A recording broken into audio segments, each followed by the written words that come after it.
In the previous video, we saw how we can model interior design and architecture using different techniques, different polygonal modeling techniques, and different tools and sometimes add-ons that we can add to Blender.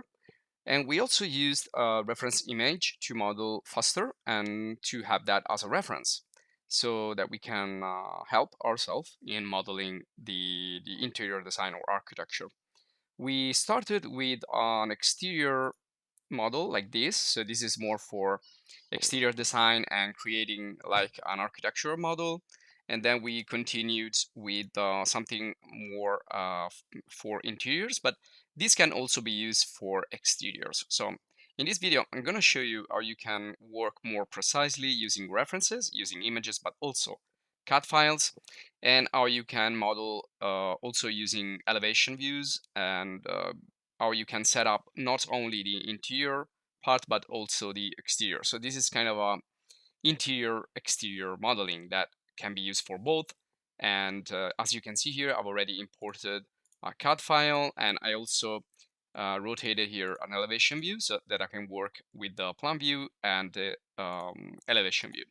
So we're gonna see all these things in this video. But first of all, I wanna start with some settings that I think are really important. The first one is gonna be in Edit and in Preferences. And if you go here in the System panel, you can see that you have undo steps. Now, these are really important once you start to work really quick and you become more expert. You probably do a lot of things. So you also may want to go back a lot of times. So you want to do a lot of undos. So you can increase this number.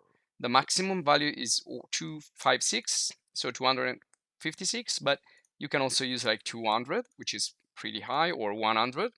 But I think it's to leave it as low as 30. I think is a mistake, because you sometimes you think you have done something wrong, you want to go back, you don't have many steps. So I think this is a good way that you can go back and forward in history.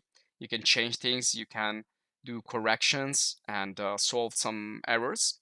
And especially when you do polygonal modeling, which is pretty fast and it requires a lot of steps. And probably you miss something in the process the first times because you're not an expert. I think this is a really good setting. And it's going to take up a little bit of memory, but again, you can find kind of a middle way if you want. I'm going to leave it this to 200.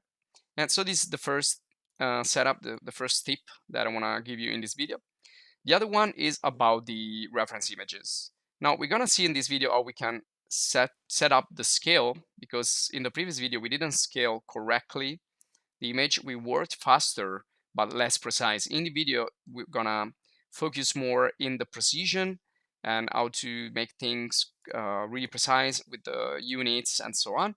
So I will show you also how to scale correctly an image.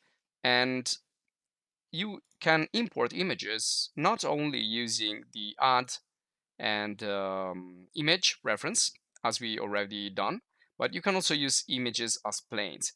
Now, if you don't see this, it's okay, because you need to activate it. This is an add-on and it's inside Blender already. It's a built-in add-on. So you need to go to the add-ons and search for images and activate import export import images as planes.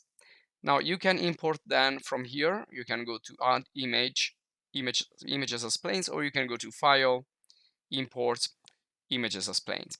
Now this works essentially the same way when you add a reference. So you're gonna select, for this example, I'm gonna select this plan view, but you can also of course select multiple references like elevations views or sections of your building. And here you have a lot of options. But essentially what it's going to do is going to bring in also the texture. It's going to create a material with this texture. And you can also work with the transparency. If you have a PNG, you can take off the background using the alpha. And you can also adjust here the height already and do some settings. But right now, let's just bring it in as it is. So you can see it's going to bring in this image, and it's small right now, and I cannot see the plan view because I need to be in the material preview right here. So now I can see it, and now I need to scale it. Now, when you scale an image, you need a reference to place it in the correct scale. And I'm going to show you how to do that. But this is just to show you that sometimes working with planes instead of reference images is more easy. Be careful not to stretch it or deform it because you want the exact proportions.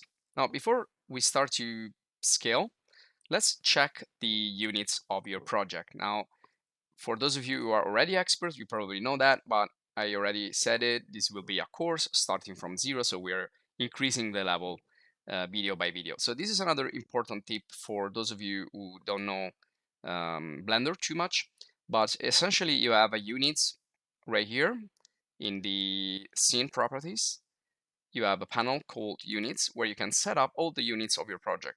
Now you have rotation, length, mass, time, temperature. Now what we need the most is the length. So here you can set up, for example, centimeters if you want to work with centimeters instead of meters.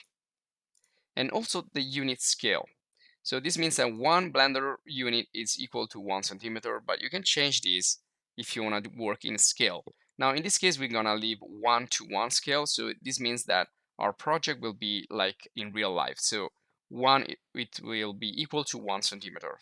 Now if I measure something here, for example, I take this polygonal model and I go to edit mode and select that face, which is the top of this column, and I go press N to open up the panel right here, and I go to the item, you can see that now it's 300 centimeters. If I change this into meters, it's going to be meters. So again, this is up to you. You can decide which units you want to see your project with, but it's not actually scaling. It's just changing the units, and it's updating here all the numbers that you need. Now I'm going to go back to object mode. Now that we know the scale, we can scale anything. So we can bring in CAD files in the correct scale, which we're going to do later, and we can scale our image. Now to scale our image, we can just create a new object, like a simple cube, as we did also before, and we can make this something that is going to be then used for scaling the image that we have here, or this one here, depending on which one we want to scale. So usually when you have images like these, it's harder because you don't have any measure. So you need to guess the measure. So for example, an external wall usually is about 30 centimeters. An internal wall is usually 10 centimeters or 12. Stairs are usually 28 or 30 centimeters on the width. So you need to guess, and so this is not the totally precise method, but it's more precise than what we have done so far. So I'm going to show you this, and then the most precise way you can do it is just measure things in real life and then create a CAD file, which is more precise than an image. And of course, if you have measurements, it's better. You can be way more precise than this. So let's say that this is the worst case when you're using references. So let's assume that this wall here, this external wall, is 30 centimeters. So what I need to do is scale this cube to 30 centimeters. So I'm gonna say 30, 30, 30, and this could be also my initial column, which I can use to extrude everything as we did in the previous video. And now what I need to do is have something in common between these two. So if I take this cube and I want to place it right here, because I want to scale according to this, let's change here the view. Let's go in the top view, and we can zoom in. You can see that this is a little bit bigger than the wall that has been drawn in this image. So you can see that we need to scale the image more. Now, if I scale the image like this, I will show you here, you can see that I'm gonna lose that reference. Why? Because my pivot is not in the correct position. So how do I adjust the pivot of a reference image? I need to go here